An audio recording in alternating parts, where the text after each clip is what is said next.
Welcome to Under the Rug at Work, where I shine light on issues that are normally swept under the rug.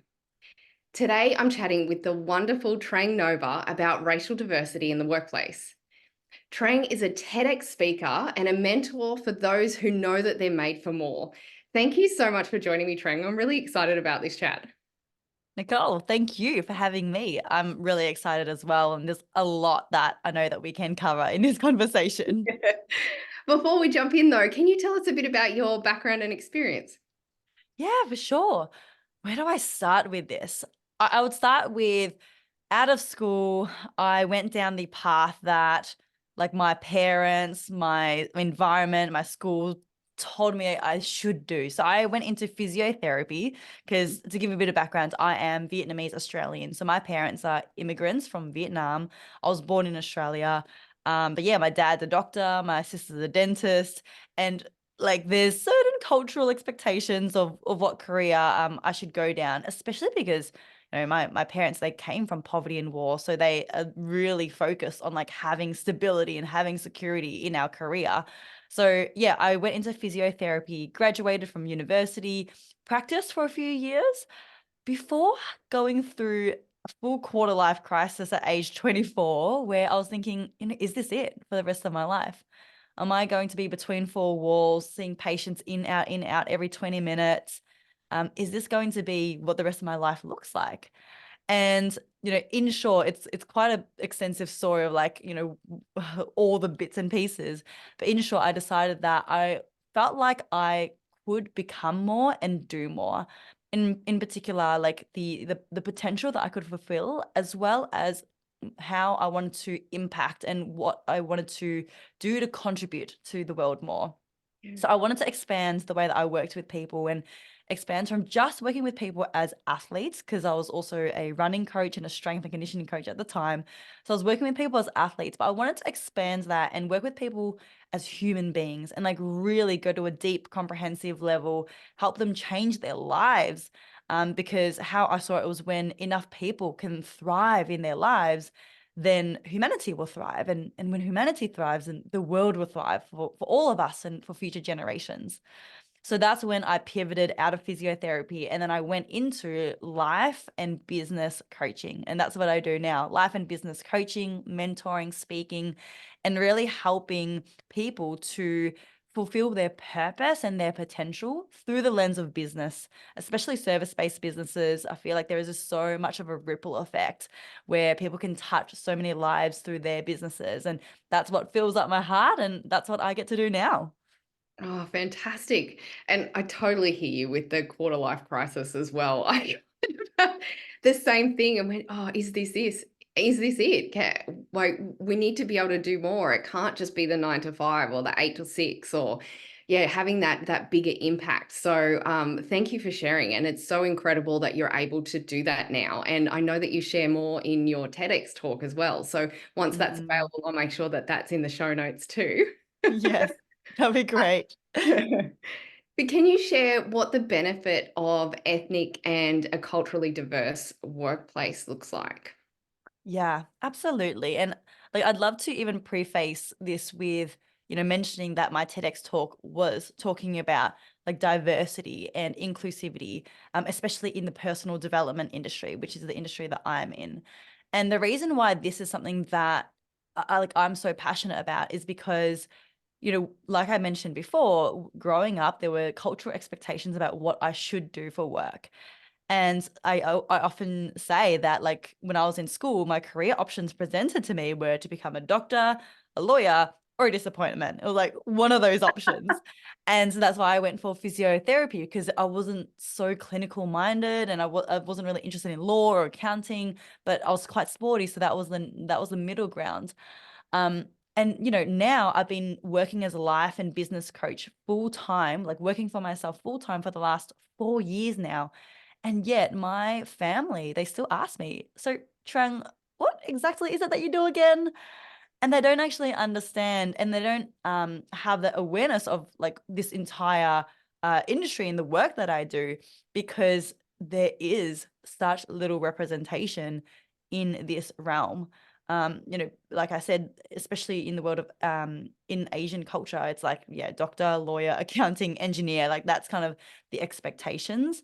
And so like outside of those industries, no matter what what realm of work we want to like we are passionate about or our heart calls for, it's something that is discouraged from the start. So this is something that I am really wanting to talk about from both angles of, hey, like if you are a person of color and you want to follow your path, then do that, like, and there's it's not as easy said as it is done, but yeah, like that we've got to have that empowerment within ourselves to put ourselves in the workplaces that we want to be in. And even if there isn't that much representation yet, we've got to put ourselves there. But also the other side of, hey, like everyone who's involved, everyone who is in a workplace, it is our responsibility as well to create more ethnic and cultural diversity. So that then leads into what you asked, Nicole, which is, what's the benefit?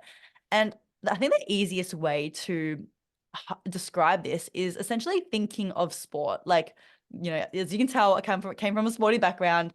Like, think of a soccer team. The reason why a soccer team works so well is because we have multiple team players working together in different roles. So we've got the defenders, we've got the midfielders who are running up and down, we've got the attackers who are kicking the goals, we've got the goalie who is stopping the opposite team from kicking goals. And because there is such diversity in roles and skills, they are stronger as a team because they can fulfill different roles and they can always be present in different angles to hold the fort. And in the workplace, it is the same. Yes, there are different physical roles in a company, in a workplace, but when there's also ethnic and cultural diversity, then you have a team of people who come from all different backgrounds, experiences, skills, perspectives, and that creates that strong team that a soccer team would have. But this is in the workplace. And there's a lot of data to support this as well. So data by McKinsey and Company in 2015 has shown that organizations with ethnic diversity are 35% more likely to experience greater financial returns than companies without cultural and ethnic diversity. Like that's a big greater financial return, like 35% more. Yeah. As well as other data that shows that teams that are more ethnically diverse are 3 times less likely to resign. Like individuals in those teams are 3 times less likely to resign because they're going to be generally more supported. They're going to be more happy. They're going to be, just more included in the team. Teams that are more ethnically diverse are 3 times more likely to provide excellent customer service. And that also makes sense because once again, when you've got a lot of diversity in the team, you can improve your community connection because there's a lot more like understanding and a lot more connection with different types of communities, different types of people in your customer base. So there's a lot of data to support the benefits for the individual team members and their satisfaction at work, as well as the productivity, the adaptability as well. I haven't mentioned, like that's also a benefit. Culturally diverse teams are more adaptable because with a greater spectrum of experiences and skills in the team, they're going to be able to be more agile in different scenarios. And that was actually found during the pandemic. Data did show that teams that were more diverse would make so I'll say that again. 85% of teams that were diverse would make like business saving decisions during the pandemic compared to only 50% of teams that weren't diverse. So 85% compared to 57%. So, there's benefits to like company productivity, like adaptability, financial great returns, as well as like customer service and customer satisfaction. So there's benefits all around. Yeah, definitely. And I suppose the next question is, how can organizations create branding and values that actually welcome diversity? So how do they do that to get those amazing benefits? Mm. So the obvious answer at the start would be branding and values. Have it in your branding guide, having it in your documents, in your paperwork, like sharing that with your team members. But that is just the start of it, because branding and values, they're the result of embodying those traits, right? Like I often say that branding and values is not just something that you can set and forget. You don't just write it down on a piece of paper or put it on your company website or you put it on the wall somewhere and then you forget about it. It's something that is the result of consistency and the culmination of that trait or the embodiment of that brand and that value. Like that, like branding is the culmination of everything that you are, that you say, that you do, your ongoing relationship with the team members, with your customers, same as your values. So, in terms of like how organizations can create branding and values, like be really intentional about your brand and your values to have more diversity, which is including all different types of people, and then inclusivity as well, which is like making those people feel very welcome and feel included in all the different parts of the work. Um, so being intentional with the branding and values to be more diverse, to be more inclusive, but most importantly, actually being intentional about how we show up in the organization. And this is from like leadership positions all the way through to like team members, to be intentional about how we show up and how we're actually embodying and living out the brand and their values. I think that is the most important thing, because if we were to compare the two different scenarios, one is a company that has their brand and their values like clearly laid out and it's like established and it says that they stand for inclusivity and diversity, but they don't actually act it out, versus an organization that does embody all the values of inclusivity and diversity, but they haven't even explicitly stated that that's what they stand for. It's still a stronger case of having that diversity, having that inclusivity, having that like equal love for all types of people, even though they haven't explicitly stated it. So I'd say that the embodiment of those branding and those values is the most important aspect. And people can feel it too, right? Like that's what you're talking about. That if it's embodied in your organization, you feel that, you feel accepted, you feel that everyone has value, that diversity equals those incredible benefits, and everyone wins. So, yeah, I think that's an incredible point. And Mm, I think it's also good to look at it from the other side of things as well. So from the individual side, and you're the best person, I think, to answer this, to let us know what are the challenges for ethnic minorities when it comes to applying for roles, because there's things that we don't think about, especially if it's not embodied in the organization. mm. Yeah, this one is like as simple as there is still blatant disadvantages and discrimination against people with ethnic backgrounds when it comes to applying for jobs. And this is even before people are in the team and in the workplace.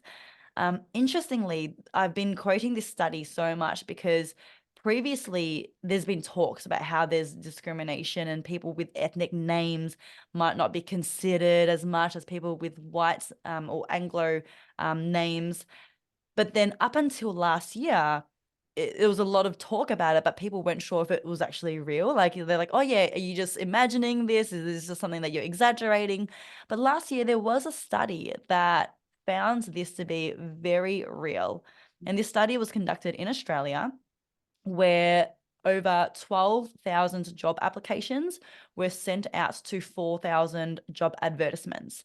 In Melbourne, Sydney, Brisbane, so very close to home for us, to look at, even if the resumes are identical, but the names of the resumes are different, and it included 6 different ethnic minority names compared to Anglo sounding names. So think like Jessica Smith versus, say for me, like Trang Nguyen, which is my real name, how that would be received by these workplaces. And despite the resumes being identical, except for the names, they did find that the resumes with ethnic minority names were called back on average 50% less than those with Anglo names. So the positions of leadership positions, they were called back 57% less, and the non-leadership positions were called back 45% less. Wow. So like that's, yeah, an average of 50% less. And that's a huge gap right there. Like that is so big when everything else is completely identical, when everything else is equal. The only thing that is different is the name. And that is just like the first stage of applying for a job, already not having the opportunity to be called back for an interview, to be understood more, to have your skills kind of like, yeah, looked at more, to have an opportunity to kind of prove what you can offer to the organization. And that already is, such a big gap. There's already such a big disadvantage there. So, even in that first step of like trying to find work, there is already that disadvantage. There's already like so much discrimination, and this is like whether it's intentional or not, and like we don't know exactly what's going on in these people's minds when they're going through the recruitment process. It's probably a bit of both, probably like, some intentional, some conscious decisions, and then maybe some like subconscious without even realizing it. But this is why we've got to have these conversations to create more awareness of it, because when we can shine the light on the fact that this is happening, we can then expose our biases, whether or not we have realized them before. Yeah, and that's huge to know and be aware of, as you said, because we don't think about these things, do we? And I might actually link to that study so that people can see, Yes. and maybe some of the other studies that you shared as well, because it is quite eye-opening, and we don't realize our biases until we shine a light on them, as you just said. So, um, Mm. what can leaders and employers actually do to help shift that narrative within their teams to be more embodied, and also make sure that they're not doing things like creating discrimination by using their unconscious bias or conscious? Yeah. So in terms of like leaders and employers, where it starts, I believe, is actually at a personal level, within them, like not even in the workplace yet, but within their own mind of the narrative that they have, and, what story they're following in their mind. Because when it does come down to like discrimination, and, another term for it could be systems of oppression, which is all the isms. It's like racism, but also ableism, like sexism. So all the systems of oppression, all the discriminations, it comes down to the story in our mind, like the paradigm that we have in our minds, that certain traits are more worthy than others. That's all it is. That's what it comes down to at the root. That is the root of all of these forms of discrimination, is that we have been taught, we have been trained that, yeah, certain traits in people are more worthy than others. And when we can become aware of that, then we don't just dismantle one form of discrimination, we can actually dismantle all the different forms of discrimination that we are a part of without even realizing. Mm. So that's where it starts, because, our subconscious belief and the narrative that we are living by is dictating everything that we think and we feel and we decide and we say and we do. Like that is the root of all of our behaviors. So Yeah. if we don't address things at that level, then the behaviors of discrimination, that's still going to persist, because we're not going to the root cause. And I'm in a big I'm really big in believing that, we want to consciously include and have more diversity in our recruitment and in kind of the collaborations that we do, and in different in different scenarios. And that is something that we can consciously work on, and that is good to like hit, diversity numbers and to like be able to see that there is that tangible effort in the organization. That is really important. At the root of that, still, it is starting within ourselves and checking our own biases, like educating ourselves through reading books, listening to podcasts like this one, and getting to understand, like, where does this come from? Like, it has come from somewhere. This narrative has come from somewhere that certain traits, certain ethnicities are more worthy or more skilled or whatever than others. So where did it come from? And then when we can understand that, we can like recognize that it is just a narrative. It's not fact, it's not truth. It is just a narrative. So educating ourselves, checking our biases, like catching ourselves every time we might say something that isn't completely inclusive, or we might make a decision that isn't completely inclusive. We've got to be on it. And this is the hard part, right? Like we can't just read a book and then the job is done. It's actually like work that needs to continually happen day after day. And we've got to keep chipping away at reprogramming the way that we think. And I want to acknowledge this as well, in that like I am Vietnamese Australian and I have been on the receiving end of discrimination. But also I acknowledge that I am a privileged Australian as well. Like I have an Australian accent and I have lived here my whole life.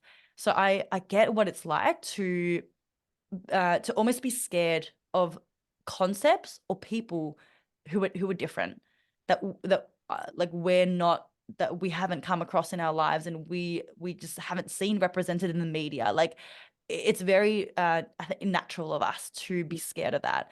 But that also then comes down to like checking our biases, educating ourselves, and then consciously like shifting the circles in our personal life and in our professional life.